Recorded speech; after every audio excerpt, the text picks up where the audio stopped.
Hello and welcome. I'm Michelle Paver, and we're going out live on Facebook and YouTube. And tonight, I'm going to be doing a quick roundup of social media with a bit of a difference this time. Then I'm going to be recommending a book and a film that you might like. And then my favourite bit, the meat of the programme, when I get to deal with all your questions and comments. And we've got some really interesting ones this time. So first of all, social media. Well, as I said, it's a little bit of a different. It's got a theme this time because I had one question from a reader, and I'll be talking to you directly, Guillaume, later on, about why my Instagram post, my last one, was 3 years ago, which did make me laugh. You're quite right. It's true. I did join Instagram some time ago, and I posted a few pictures, but there didn't seem to be much going on apart from that. So I decided to concentrate on tweets and on Facebook and, of course, videos on YouTube. And, of course, when I say me, I really mean my wonderful agent, Peter, who does all the actual posting.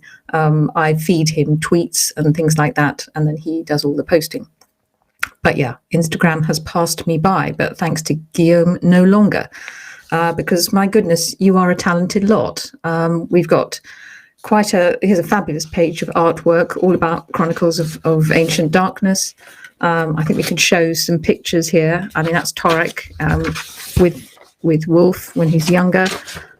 Sorry, rustling pages because I'm trying to keep up. But yes, that's going back a bit. Torek's father. We've got a wonderful one of Wolf looking like the guide, really catching the spirit of Wolf, I think. And then we're going on. There's, yes, again, you've really concentrated on the sort of expression, I think, really well, and then a sort of manga version of the characters, moving on a bit, which is fantastic. Can we just move to the next one? Yep, that's the one I was looking for. Yeah. So we've got all sorts of pages. I don't really know how Instagram works, but some of them are truly wonderful. There's a really heroic, yes, Chronicles of Ancient Darkness is one, and then we've got a very haunting picture of Torek with Wolf, looking very tough, both of them. I really like that.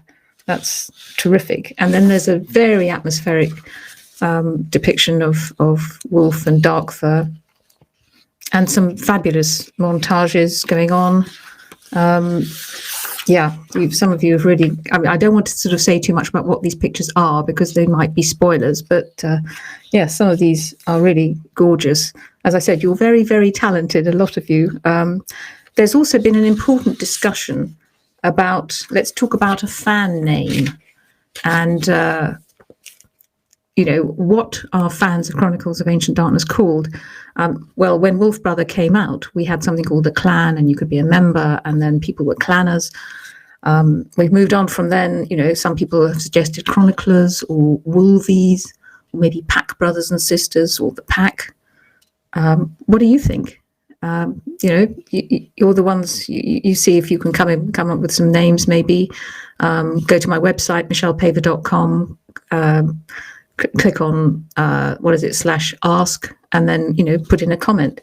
It would be great to, or you could send a tweet or a Facebook message.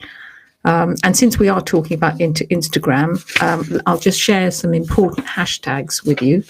Chronicles of Ancient Darkness. This one I particularly like. Grow the fandom like the first tree. Love that. Kind of rolls off the tongue. And then Michelle Paver. So if you want to put in some ideas, I'll find that, or rather Peter will. But back to the wonderful artwork, there are some really lovely sketches. Torek.nanwak, there's a lovely one of Dark and Ark. Yes, people seem to really like Ark, I must admit, and Dark, I do too. And then there's Torek again, when he's quite young, I think, looking great. And then a wonderful one of the bear and Wolf. That's from Wolf Brother, I know that scene. And then ensemble pieces, finishing up with a great portrait of Seshru herself. And yes, Seshru, can't get away from Seshru. So I love all this artwork. Thank you so much on Instagram. And from now on, I will be putting up the odd picture of mine. Don't worry, not one that I've actually drawn, but Do remember those hashtags, keep them coming, and we will pay attention to Instagram in the future. So thank you for that, Guillaume. So now, moving on, it's time for my recommendations. The writer of the month, it's not just one book, it's a writer. It's Tony Hillerman. I don't know if many of you know him. He's an American writer. He was an American writer, writing in the 70s to about the 90s, perhaps. And the books I particularly like are his Navajo Indian detective stories. So they're set in Navajo land, in Southwest America, and there's a whole collection of them: Dance Hall of the Dead, and A Thief of Time, The Blessing Way, Listening Woman. And he's a very good writer, terrific sense of place, so much so that when I read them, I actually went and spent 5 weeks driving around Navajo land, and his descriptions really drove me to want to go there and experience the desert. And he also describes the beliefs and the way of life of the Navajo as they are, the modern Navajo, driving pickup trucks and, drinking too much sometimes, and then going into for these incredible blessing sort of healing ceremonies and having to learn songs that last for days. So he really and got their approval. I mean, they thought he reflected their culture incredibly well, in a realistic and non-preachy kind of way. Very, very good books. As I say, detective stories, but with a huge difference. So I thoroughly recommend those. And there's something completely different for the film of the month. This is a cartoon.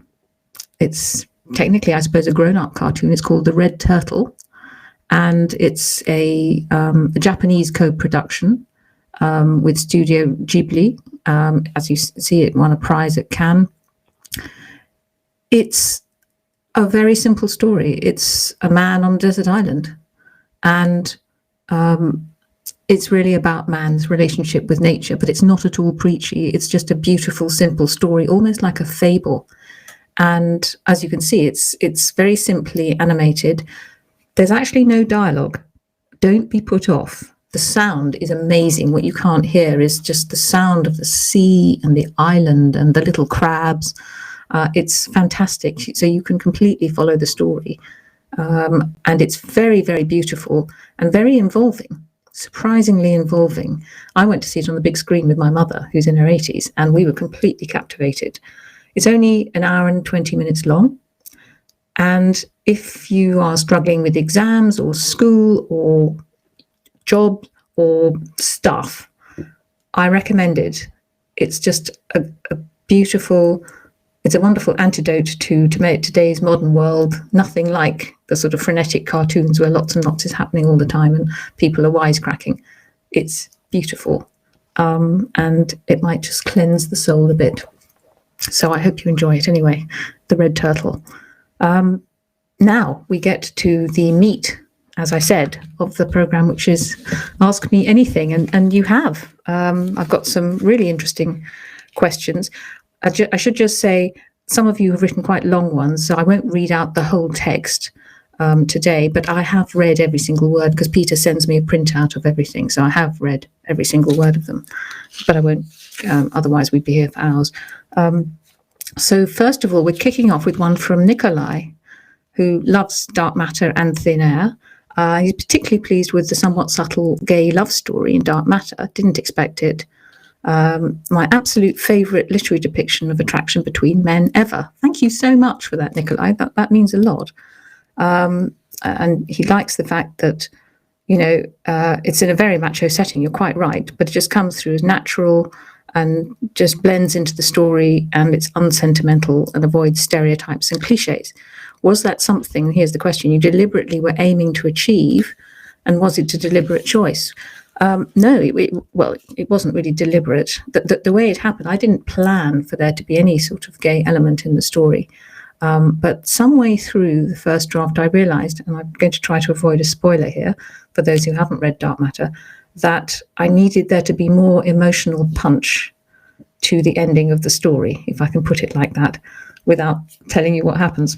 And the answer came to me very quickly. And I realised then that it was already in the story, that there was already a gay element. I just hadn't quite realised it. And so I think because I hadn't planned it, it meant I wasn't really thinking about, oh, how am I going to play this and how am I going to avoid stereotypes? I was just thinking about these two characters and how it was going to affect them. And so perhaps that's how it felt more natural. And it was a very easy thing to bring out because it was already there. You might be interested to know, Nikolai, that when we were looking for a publisher for Dark Matter, one of the very large publishing houses loved the story, but they said, "Oh, not sure about this gay bit.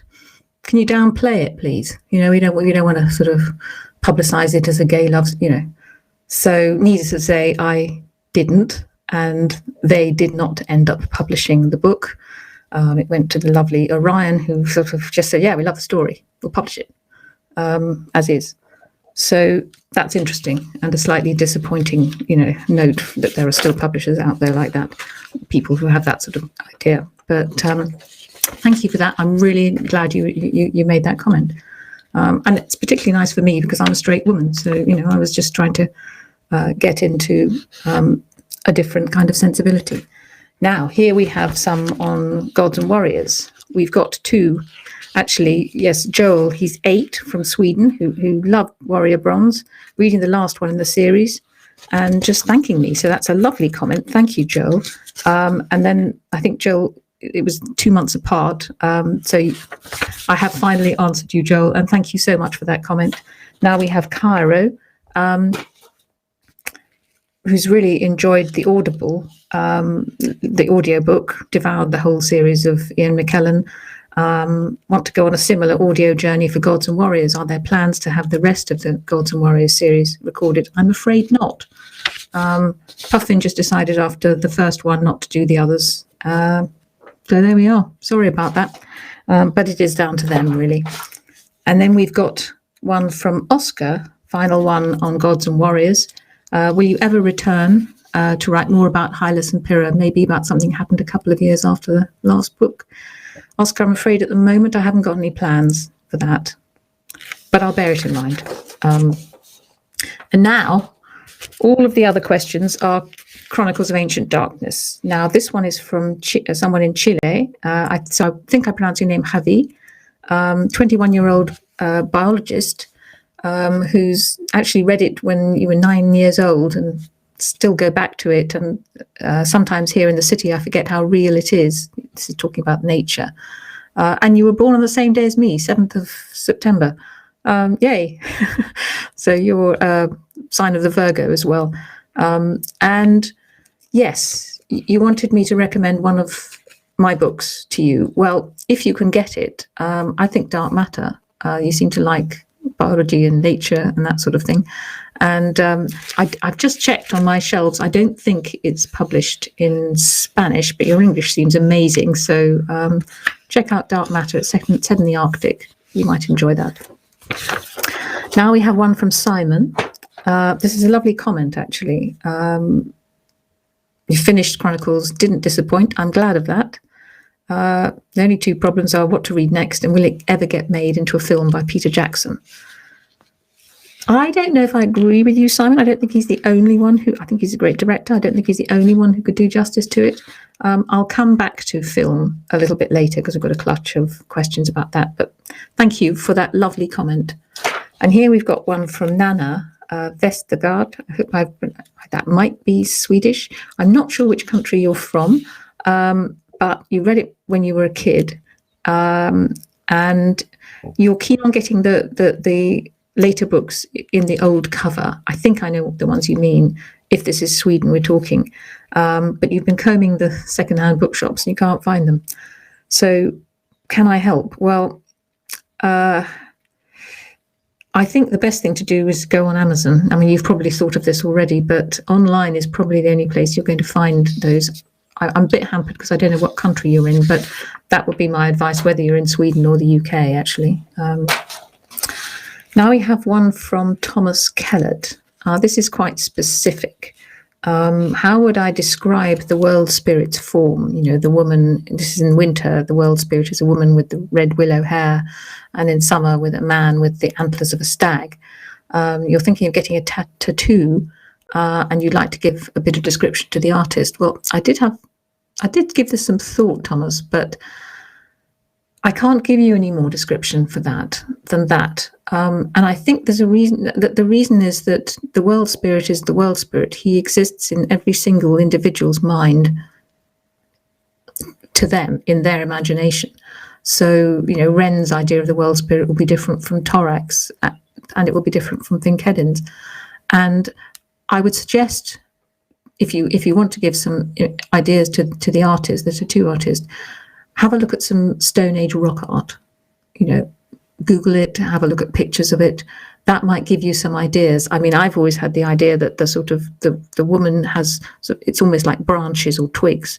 If you look at red willow, which is sort of bare branches in winter, it's quite sort of twiggy, and antlers are antlers. So, but have a look at some Stone Age artwork, and also some of the very original covers early covers of Wolf Brother, or Outcast for that matter. I'll be referring to this a bit later. Those that's sort of early carving type artwork. So that's the only idea I can give you there. Moving on. Rachel wants to know what my favourite book is. Favourite book I've ever written? That I can't answer. Favourite book of all time that I've ever read? I can't answer that either. I used to say The Lord of the Rings, which is, is probably one of my favourite books, but it's a really difficult question, so I'm going to dodge that. But thank you, Peter, for drawing my attention to that. I've just dodged it completely. Now we're moving on to Jack Thompson, Jack has a lovely comment, actually, because he first read the series when he was 12, then again at 14, and the tales have echoed throughout the past years, and you're now 16, and they've caused the most beautiful revolution in your youthful mind, Jack. I think that's beautifully put. And what really pleases me is that you've reconnected through Chronicles with nature. And you also say, thank you for being a part of such a turbulent time in my life. Yeah, I mean, being 16 and 14 to 16, those are pretty turbulent times. You've read The Soul of the Wolf, and you're a pretty good photographer, actually, because you currently live in Northumberland, and you've sent us the most gorgeous. Can we have that little bit? Yeah, it's just beautiful. So thank you for that image. You certainly have connected with nature, Jack. Thank you for that comment. We have something quite technical here from Anne, it's all about skin boats. You're wondering what the Seal Clan skin boats look like and how big they are, since they seem to be open. But modern or traditional Inuit sea kayaks only have one seat that seals around the kayak. You're quite right. They're not actually kayaks, but they're sort of proto-kayaks. I mean, on the cover of the original Spirit Walker, you could see, that's just a stylized. Where do I get my book? They're a bit like, that's the sort of size, if you can see that. This is my book on skin boats. I bought this in Greenland. So they're kind of about sort of 6 feet long, but they vary in size. And I had to go back to Spirit Walker just to sort of remind myself. But it does say here in Spirit Walker, they're extremely shallow, just like a kayak, but they're covered at the prow and the stern with tight stretched grey hide. So they're kind of proto-kayaks. They haven't got as far as just, closing it in so that you're just sitting there sealed around the waist, because kayaks frankly weren't around 6,000 years ago. There's no evidence of that, so I didn't feel I could make have them using actual kayaks, but they do vary in size, because they can build them however big they like. You seem to be concerned about the fact that if they are open, the seawater will get in. Well, yeah, but a lot of indigenous peoples did and do make skin boats which are open. They're called umiak, and they're not as narrow as kayaks, but they can be any size you like. They can be for one person or for 20 people, and those, seawater splashes in, but then you have bailers. Every kayak or umiak has a bailer, and so you just bail out the water, and they go hunting whales. Well, they used to in those things. So the ingenuity of Stone Age and indigenous peoples never ceases to amaze me. You also asked some questions about Greenland paddles. I mean, they're double-side-ended paddles, so you've got a blade on each end, if that's what you mean. Yes, the kind that they use in North Alaska and Greenland. How did they repair tears in the skin? Well, I think there's a bit in fact, I know there's a bit in Outcast when Bale and Ren repair the tear in their his pretty smashed up skin boat, and he uses seal gullet thread. He gets quite cross with Ren because he says, no, I'll do it. You need double seams, otherwise it's going to leak, and you mustn't pierce the outside. So it's quite technical how they do it, and then they have to sort of smear on a mixture of, I think they use pine blood, charcoal, and duck fat in a birch bark pail, and they daub it on to make it sort of waterproof. But it's quite technical. Which is why I only ever do refer to this a little bit in the books. Otherwise, I could go on for pages. You also ask, do they teach girls how to kayak too? Well, the Seal Clan don't, because if you remember, in the Seal Clan, the girls just stick around and do the cooking, and then the boys go out and hunt, and the men go out and hunt. So it's all sort of division of labour. Ren wouldn't particularly go for that, and she learnt about the ways of the sea when she was fostered with the Whale Clan, which was when she was, I think, about 9. This is before Wolf Brother, and they're a bit more egalitarian. So yeah, some clans do let their women into their skin boats. Have I dealt with all your questions? I think it would. Yeah, and you do say it would be really interesting to know about how to build one. Well, then I could give you a little lecture on how to build them, but I'd have to go through my book on skin boats, and it would be rather boring. But umiaks, as I say. There's something here, the comment. I like the old design. Oh, yes, that's just the comment. I thought it was something about skin boats.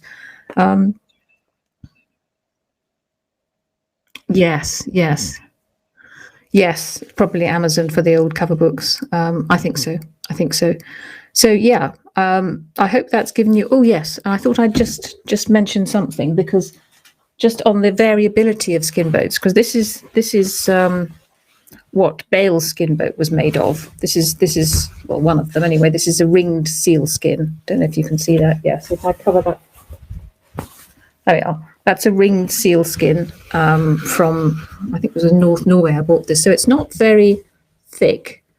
But when I was in out of Siberia a couple of years ago, there the Chukchi people make their skin boats of walrus skin. And that's so thick, it's about this thick, that they have to slice it in half. And imagine walruses are huge. Imagine slicing a whole walrus skin in half through the thickness of the skin. But they do that. And some of them will use walrus gut or sinew to sew it. Some use baleen, whale baleen. That's the stuff that hangs from the jaws of the whale to sort of filter the tiny particles of food. This is a piece of baleen. Well, it's this bit's hard, but then this is where the baleen sort of peels off. So you can see it's really fine. You can make thread out of that. So there we are, huge variation in skin boats. But you didn't think you were going to get a lecture on skin boats, but Anne asked very technical questions. So thank you, Anne. Always happy to share that. Now we have quite a long comment from Alexia in Paris, who started reading 5 years ago. I think, yeah, by the time my classmates were working on chapter 2 of Wolf Brother, I had finished the series. Haha, brilliant. And it made you join the scouting movement. But as you say, Paris isn't the easiest place to pretend to be in Torex time, but you've been very keen on doing the artwork, and you're obviously quite talented, and lovely one of Wolf. But when it comes to Ren, you've been saying, I know she's very young in the book series. I just can't see her as a classic 12-year-old. For me, she looks older. And my question is, although Ren is about the age of 12, does she look and act more mature than a kid her age would in today's world? Well, yeah, I mean, Alexia, she starts off in Wolf Brother as she's age 12, same age as Torek, but by the end of the series, she's 15. So she's your age. So that's quite a big change. If you imagine from when you were 12 to 15, that is a big change. But you are right that I think in those days, as a hunter-gatherer, you grew up faster. You had to, because you were expected to learn the survival skills that bit earlier. So you're quite right. And so I think you draw her the way you see her in your head, and you have asked, have I passed the test? This is Ren at the end of the series. I think you really have. I'm not saying she looks exactly like that, but I think you've caught something of her character. The fact that she's got her bow there and she's looking pretty determined. So well done. And you also ask questions about a sequel and a film adaptation. I will dodge those because I'll be dealing with those a little bit later. And you also mentioned Guillaume from last month, because yes, Guillaume had popped up last month, and you've met him through there. And so you're sort of part of a growing fan group. That's fantastic. Thank you so much, Alexia, for sharing all that. And now we do move on to Guillaume.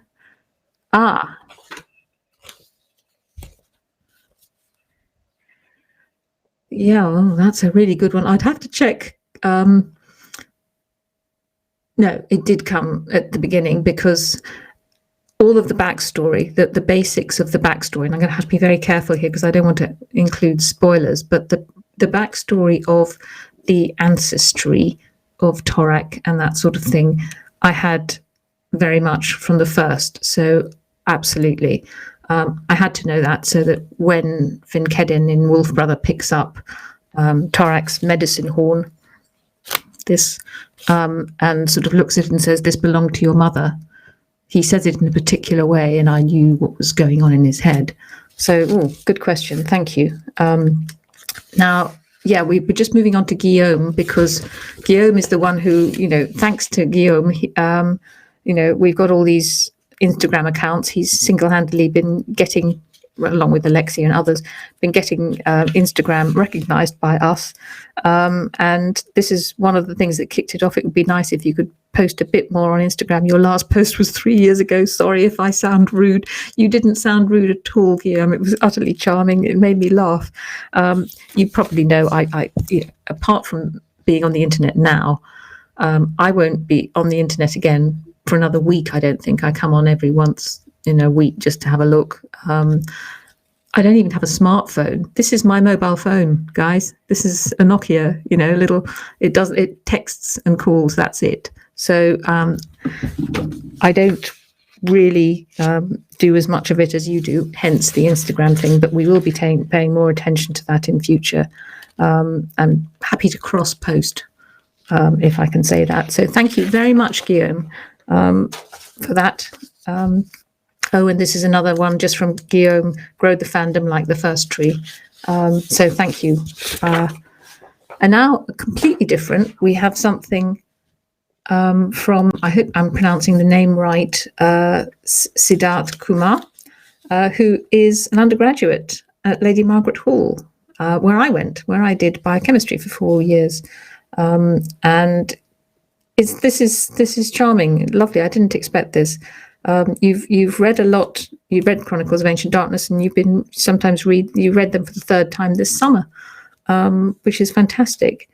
And you're just asking whether I might like to come along and give a talk at LMH. That's how people refer to Lady Margaret Hall, the college at Oxford, where I was and Siddharth is. Well, that's a lovely idea. I certainly can't this year, I'm afraid. There's not much of this year left. It's going to be a very busy autumn and spring for me, because I'm finishing, we're in the editorial and everything of my Gothic story, Wakenhurst, which is published in April. So I'll be full on with that. And I'm also trying to finish another book, which I can't talk about yet. But I can't even promise next year. But what I have done is I've made a note of that in my publicity and marketing file, the place where, lists of where I'd like to go when I'm publicizing books will come up. So I would like to at some point, but don't hold your breath, because I'll have to sort of fit it in with everything else that's happening. Now we have a couple of questions about film. Yes, is there going to be a movie or a TV series from Mila? I hope I pronounced your name right. And then another one from Christopher Pilon, who's a video producer in Michigan who read the series when you were a child. I'd love to produce it or a short film. I'm afraid you won't be surprised to learn that the rights have always been, sold to one studio or another. So by all means, do something just for personal use. But I'm afraid commercially, it's the rights have already gone. Now, what does that mean? I don't want anyone to despair. I know it's been a very long time, and I keep saying, oh, well, maybe. I can't make any announcements yet, but I'm feeling much more hopeful about there being something in the film or television line than I have done for many years. That's all I can tell you at the moment. I'm not authorized to sort of make announcements yet, but I think the signs are good. The signs are very good, so don't give up hope. Do not despair. And, as and when it does come up, you'll be you will hear it first here on MP Live or on my website. Now we've got 4 questions, one from Madeline, all about the same thing. Can we have some more books, please? And then we've got, I think, something from, I hope I'm pronouncing your name right, Amun Govil Lee. Yes, you'd like another series. And just make sure they eventually come home to Finkedin. Well, I can tell you that, yes, if there was ever another book, Finkedin would be in it. Something from Madeline again. I think it's the same one, but just love with a beautiful picture this time. And I think then we have a lovely one from a mother, from Imogen. It's about her daughter Imogen, who's 10.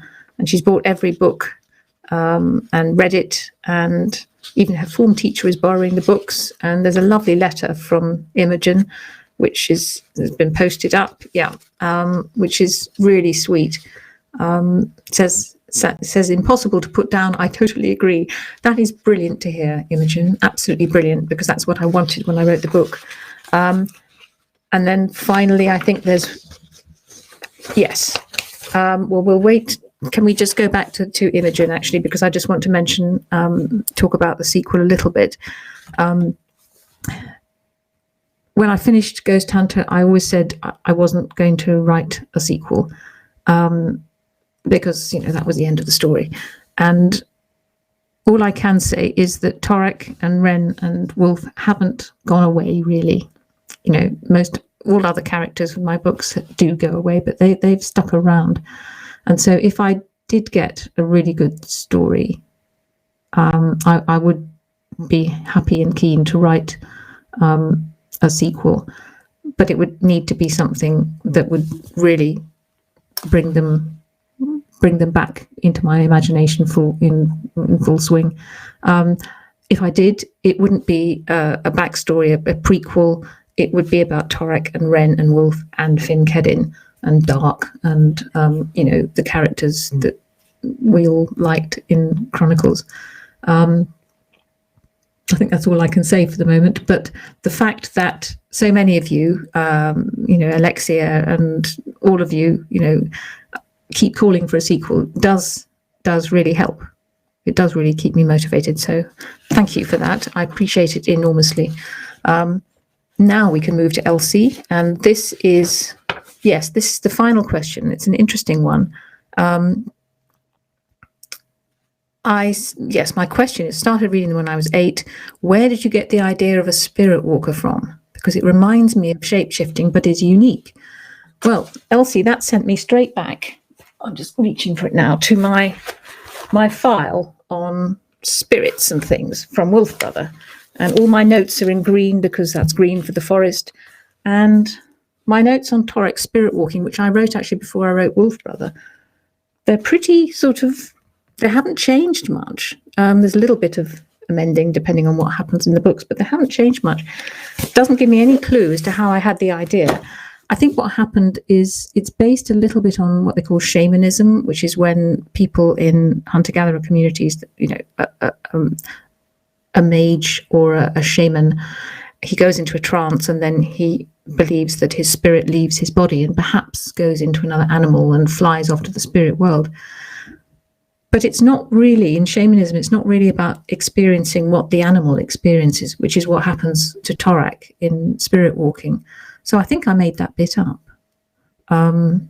But I think it's probably coming from bits of folklore, when you sometimes find I think there's a story in Inuit folklore about a man who once wanted to know what it was like to live under the sea. And so he went down and lived with the whales and the seals. So I think that's where I got it from. But yeah, it's kind of that the mechanics of actually part of Torak's souls going into a snake or a horse or something.